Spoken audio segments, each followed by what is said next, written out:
আর আমার নাম ওমর না। ওমর নামে পৃথিবীতে কেউ এক্সিস্ট করে না। দেখে ফেললাম ওমর সিনেমা চরকিতে মুক্তি দেওয়া হয়েছে। ওটিতে ভালোই লাগলো সিনেমাটি, তবে নতুন একটা কিছু পাইনি। আজকের ভিডিওতে রিভিউ দেওয়ার চেষ্টা করব আমি ইহা ইসলাম, দি ভাইরাল শো বিডিত থেকে। ছবির প্রথমে কিন্তু আমরা দেখেছিলাম যে শরীফুল রাজ এবং নাসিরউদ্দিন খান একটি লাশ কিনে যাচ্ছে। লাশটি কার? একটি এলাকার অনেক প্রভাবশালী নেতা লিডারের সন্তান। তো তার ক্ষমতা অনেক রয়েছে, তাই তারা যে ভুলবশত মার্ডার করে ফেলেছে, তখন এটা কোথায় লুকাবে? যেহেতু নাসিরউদ্দিন খান সেই মার্ডার করা যুবক ক্ষমতাশালী লোকের সন্তানের কেয়ারটেকার, তো সে চায় যে এই লাশটাকে কোনোভাবে লুকিয়ে রাখা, না জানতে পারে। তো সেই লাশটা কোনোভাবে চলে যায় তারই বাসায় এবং তারা প্ল্যান প্রোগ্রাম করে সেটিকে মাটিতে পুঁতে ফেলে। এরপরে এটাকে তদন্ত হয় পুলিশের মাধ্যমে।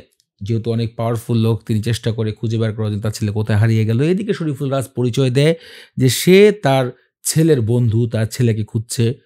এগুলো সে নেতার বাসায় স্টে করছে, এরকমই একটা খুব সাধারণ একটা সিনেমা। আমি মনে করলাম যে এটা তো নতুন কিছু নয়, এরকম অনেক সিনেমা রয়েছে। তো লাস্ট টাইমে গিয়ে একটা ধামাকা ঘটে ২০ মিনিট আগে, যখন শেষ মুহূর্তে লাশ পায় না, লাশ খুঁড়ে দেখে যেখানে লাশ নেই, তখন আসলে একটা গল্প ব্লাস্ট হয়। কি গল্প? যে আমরা টিজারে দেখেছিলাম যে শরীফুল রাজ একটা মেয়ের সাথে সাগর পাড়ে খেলা করছে, মনে আছে? বা প্রেম করছে। কিন্তু আসলে ওই প্রেমটা ছিল ভাই বোনের। শরীফুল রাজের বোনকে হত্যা করা হয়েছে। যে আমরা টিজারের মধ্যে দেখেছিলাম ফজলুর রহমান বাবু বিভিন্ন জায়গায় উপস্থিত হচ্ছেন। তাহলে উনি কে? উনি হচ্ছে সেই মেয়ের বাবা, মানে শরীফুল রাজের বাবা হয়, ওই মেয়েরও বাবা হয়। তো সেটা প্রতিশোধ নেওয়ার জন্য মূলত এখানে হাজির হয়েছেন শরীফুল রাজ।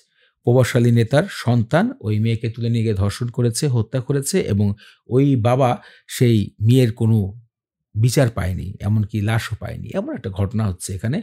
তো এখানে কিছু উইক পয়েন্ট রয়েছে। উইক পয়েন্টের মধ্যে বলব ব্যাকগ্রাউন্ড সাউন্ডগুলো ম্যাচ করতে পারেনি, ধামাকা করতে পারেনি। নাসিরউদ্দিন খানের মতন খ্যাতিমান অভিনেতা, শক্তিশালী অভিনেতা ওইভাবে অভিনয় স্কেল ফাটাতে পারেনি। এদিকে শরীফুল রাজ খুব ভালো পারফরম্যান্স দেখিয়েছে।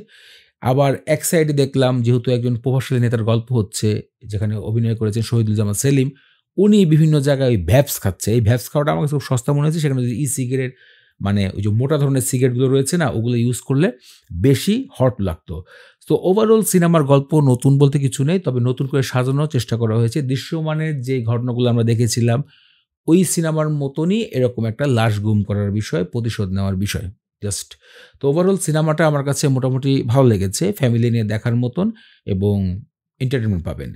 একদম ফেলে দেওয়ার মতন না, তবে আহামরি কিছু নতুনত্ব পাওয়া যায়নি। সিনেমাটা দেখে আমার মনে হলো যে আমি ঈদে যে সিনেমাটি হলে গিয়ে দেখিনি, আমার আসলে ডিসিশনটা ঐরকম ভুল হয়নি।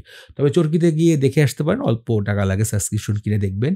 আর অনলাইন থেকে সাবস্ক্রিপশন যাদের টাকা রয়েছে অবশ্যই কিনে দেখবেন, কারণ এটা কিন্তু একটা প্ল্যাটফর্ম, এটা চলতে খরচ লাগে। তো সেই খরচ যখন না চলবে তখন প্ল্যাটফর্মগুলো ভালো, ভালো কনটেন্ট তৈরি করবে না। তো আপনারা দেখে আসতে পারেন চরকি থেকে। আমার কাছে মোটামুটি ভালো লেগেছে। আমি সাজেস্ট করব যে ফ্যামিলি নিয়ে সিনেমাটি দেখতে পারবেন। তো যারা দেখেছেন তারা মূল্যবান মতামত ভিডিওতে কমেন্ট করে জানাবেন আপনাদের কাছে কেমন লেগেছে। পরবর্তী নতুন ভিডিওতে দেখা হচ্ছে। সে পর্যন্ত ভালো থাকুন।